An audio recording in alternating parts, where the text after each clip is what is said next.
Porky's is one of those films that illustrates the rule, you'll never go broke underestimating the taste of the American public. A raunchy, R-rated comedy about horny Florida teenagers wasn't supposed to beat Steven Spielberg in 1982. It wasn't supposed to outlast a galaxy far, far away either. But that's exactly what happened when a scrappy little movie called Porky slipped into theaters and refused to leave. It was savaged by critics, sued over, banned in entire countries, and somehow turned into one of the most quietly influential comedies in movie history. Today we're counting down 15 strange, surprising, and occasionally tragic facts about Porky's. And stick around for number one, because the story behind this movie doesn't have a happy ending. Let's head to Angel Beach.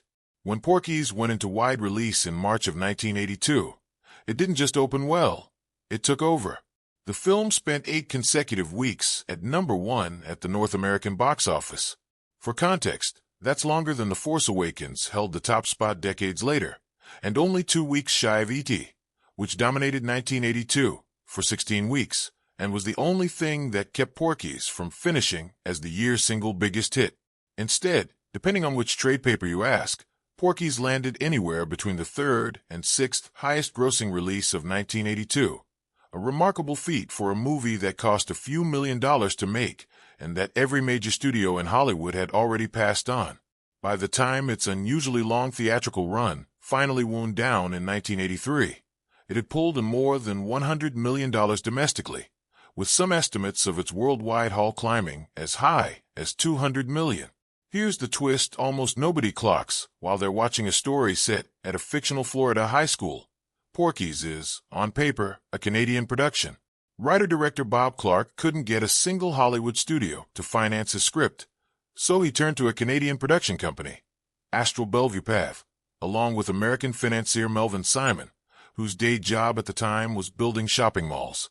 To qualify for Canadian government tax incentives, the film had to be financed and structured as a Canadian production, even though it was actually filmed almost entirely in and around Miami, with an overwhelmingly American cast and crew. That financing structure had a strange side effect on the credits, too.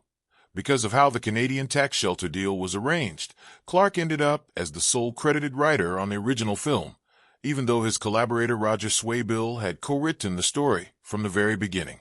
Swaybill was reportedly compensated with a 6-figure payout instead of a shared credit, and he came back as an official co-writer on the sequel. The gamble on Canadian financing paid off almost absurdly well.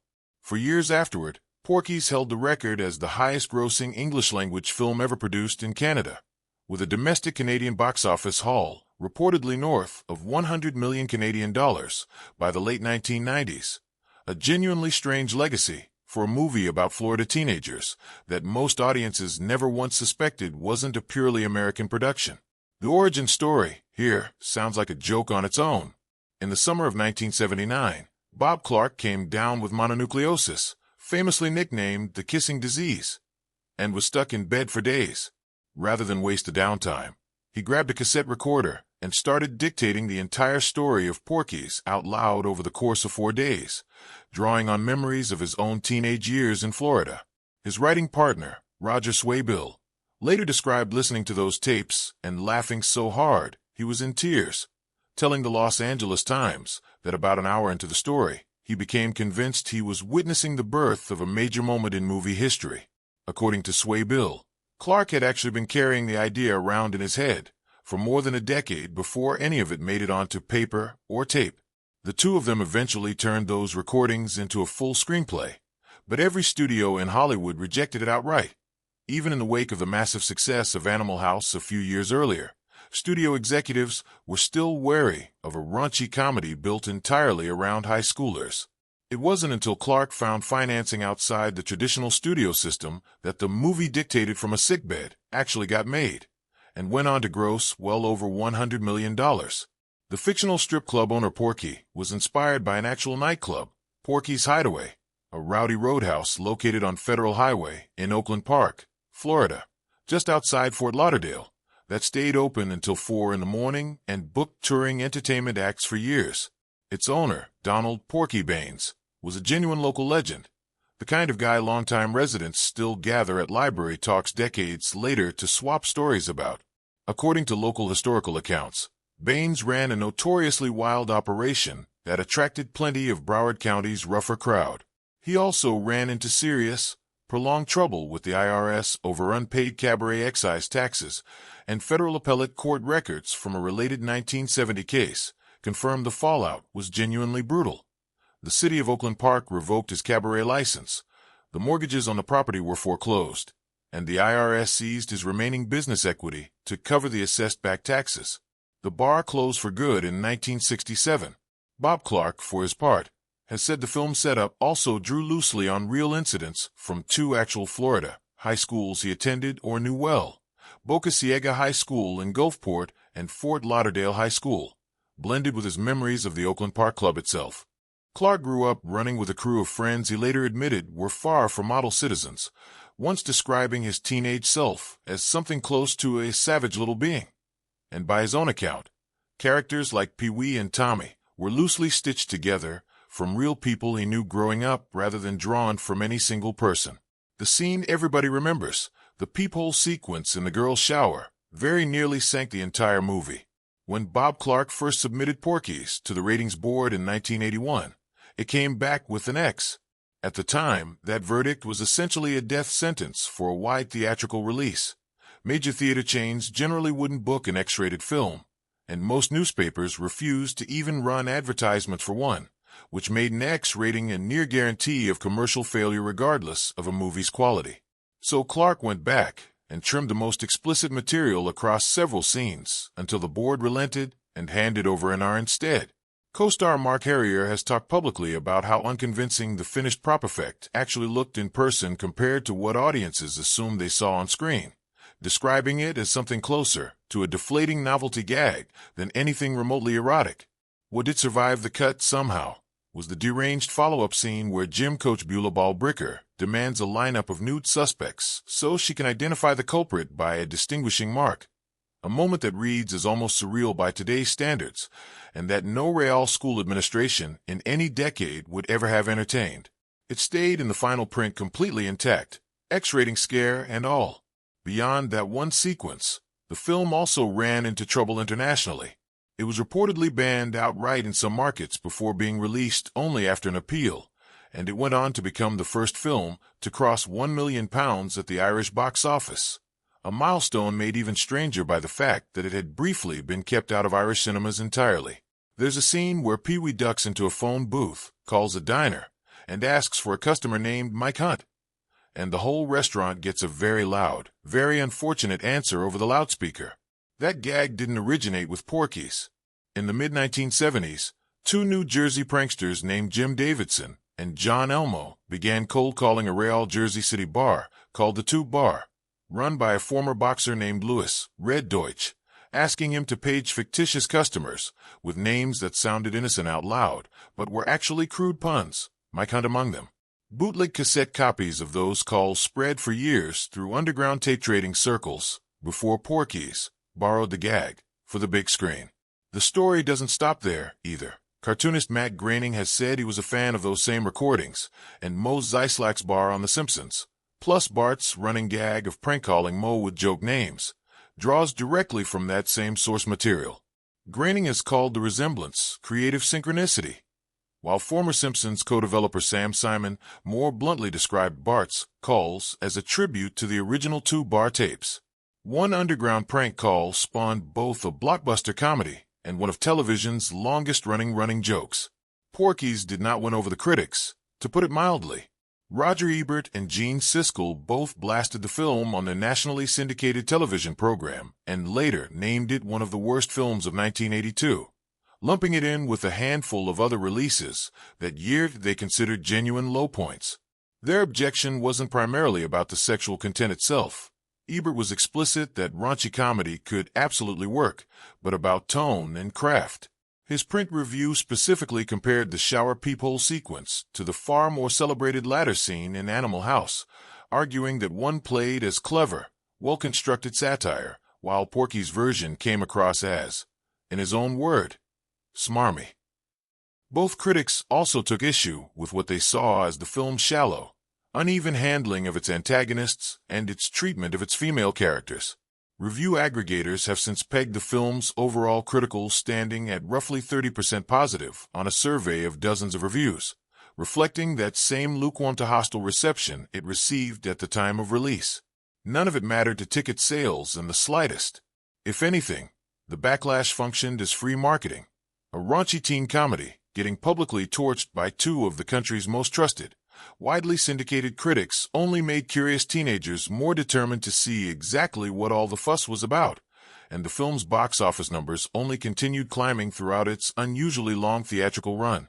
Long before Sex and the City made her a household name, Kim Cattrall was a classically trained actress with roots in stage work and guest spots on television shows like Quincy, Columbo, and Starsky and Hutch, and she was still struggling to make ends meet. She had already worked with Bob Clark on the 1980 drama Tribute, a role that had earned an Oscar nomination for its star. So when Clark offered her a small role in his new low-budget comedy, she took the meeting, reportedly against the advice of her own representatives. Cattrall has openly said she took the part because she needed the money, effectively treating it as a way to pay her bills for the next several months rather than a passion project. Then the movie became a genuine cultural phenomenon, and by her own account she was horrified to see her name featured prominently on the poster of a film many in the industry viewed as a career liability. She's spoken candidly since about believing the role had damaged her standing as a dramatic actress in the years that immediately followed, watching opportunities she wanted go to other rising actresses instead. Cattrall would go on to work with Clark twice more, on Turk 182 in 1985 and Baby Geniuses in 1999, but it would ultimately take considerably longer, until Sex and the City premiered in the late 1990s, for her to land the role that finally reset the narrative around her career. Underneath all the pranks and panty raids, Porky's carries a storyline that's easy to forget entirely. New student Brian Schwartz is targeted with anti-Semitic bullying by a classmate clearly repeating attitudes he picked up at home. Bob Clark, who grew up in Alabama before moving to Florida, has spoken about witnessing exactly that kind of casual, open bigotry firsthand as a kid, describing beaches in his childhood hometown that were effectively off-limits to Jewish residents. He refused to leave that memory out of the script, and the subplot builds to a genuine turning point where the bully finally stands up to his own father and takes a beating for it. In a 2006 interview, Clark said flatly that Porky's was about anti-Semitism and racism just as much as it was about teenagers and their hormones, a claim that surprises most people who only remember the film for its raunchier reputation. Porky's arrived in 1982, right as MTV was launching and teen movies were starting to lean hard into contemporary pop soundtracks. Bob Clark went the opposite direction entirely. Because the story is set in 1954, he insisted on a period-accurate soundtrack built around vintage tracks, genuine 1950s recordings rather than modern songs dressed up to sound old, working with regular collaborators Paul Zaza and Carl Zitcher on the score. That mismatch between wholesome, nostalgic music and thoroughly unwholesome teenage behavior wasn't an accident. It was part of the joke, letting the sweetness of the score make the chaos on screen land even harder. Here's a trivia question that stumps almost everyone. In Porky's 2, The Next Day, a movie with the character's name right there in the title, how many scenes does Porky actually appear in? None. Chuck Mitchell, the actor who originated the role, declined to return, reportedly because the planned sequel required his character to be publicly stripped and paraded in front of the town as part of the plot. Rather than recast or rework the role, the filmmakers simply wrote Porky out of his own sequel entirely, pivoting the plot toward the students staging a school production of Romeo and Juliet while battling a corrupt local preacher and a sleazy politician cynically courting his favor. Mitchell did return for the third film, Porky's Revenge, once that particular plot point was no longer part of the story. It's worth noting, too, just how loaded the film's character names are in general, a detail plenty of longtime fans still miss. Nicknames like Meat and Pee-wee are obvious enough, but even names that sound perfectly ordinary on the surface, like Ball Breaker, the strict gym teacher played by Nancy Parsons, were reportedly written as a pun on the phrase ball breaker, a joke the film even nods to directly in dialogue. Dan Monahan's Pee-wee is given the more formal first name Edward right at the start of the movie, a detail almost nobody remembers because nobody ever calls him that again for the rest of the runtime. In 1983, tie-in video games were still a Wild West affair, and film studios routinely rushed hit movies onto cartridges regardless of subject matter. Porky's got the treatment courtesy of 20th Century Fox's video game division, releasing a title for the Atari 2600 and Atari 8-bit computers based directly on the film. Players controlled Pee-wee as he tried to sneak into and ultimately sabotage Porky's club, dodging obstacles that reportedly included traffic, police, bouncers, and, according to multiple retrospectives that have covered the cartridge over the years, actual charging pigs used as an in-game hazard. Later stages apparently adapted the shower sequence itself into simplified, blocky pixel form, with players trying to avoid detection by an equally blocky rendition of Coach Ballbreaker. It's a genuinely strange footnote in the broader history of movie-to-game adaptations, an R-rated sex comedy about teenagers breaking into a strip club, reduced to simple sprites and sold in the same toy aisles as far tamer, family-oriented licensed titles of the era. In 2002, radio personality Howard Stern announced he had acquired the remake rights to Porky's, and it looked like a lock. Stern was, at that point, one of the most influential figures in American media, and few doubted he could get the project moving. It wasn't that simple. The rights to the franchise had reportedly been sold, split, and relicensed enough times over the decades that Stern found himself tangled in overlapping legal claims from multiple parties who each believed they held a controlling stake in the property. Sorting out who actually owned what became a prolonged legal tangle, one that, according to various entertainment reporting on the saga, eventually pushed one rights holder to quietly rush a low-budget follow-up film into production in 2009 largely to preserve a legal claim to the franchise. The broader dispute was reportedly settled around 2013. Bob Clark himself gave interviews expressing enthusiasm about a potential remake and reportedly hoped to be involved in some capacity before his death in 2007, effectively giving Stern's project his blessing.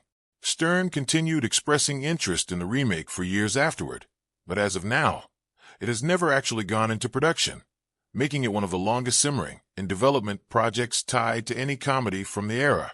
It's easy to assume a raunchy teen comedy is stocked with inexperienced unknowns, but the Angel Beach cast quietly included some serious theatrical pedigree. Dan Monahan, who played Pee-wee, trained at Ohio University and had genuine stage experience before landing the role, later reuniting with Bob Clark on multiple future projects.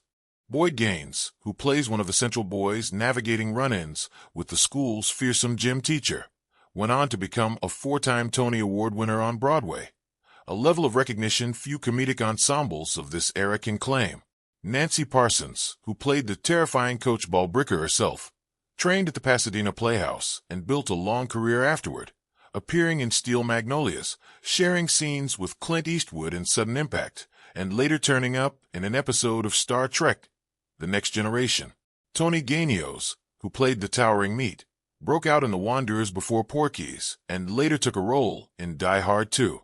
Khaki Hunter, who played waitress Wendy, arrived with a resume that included international acting honors from film festivals in Europe before eventually stepping away from acting entirely in favor of a completely different career path.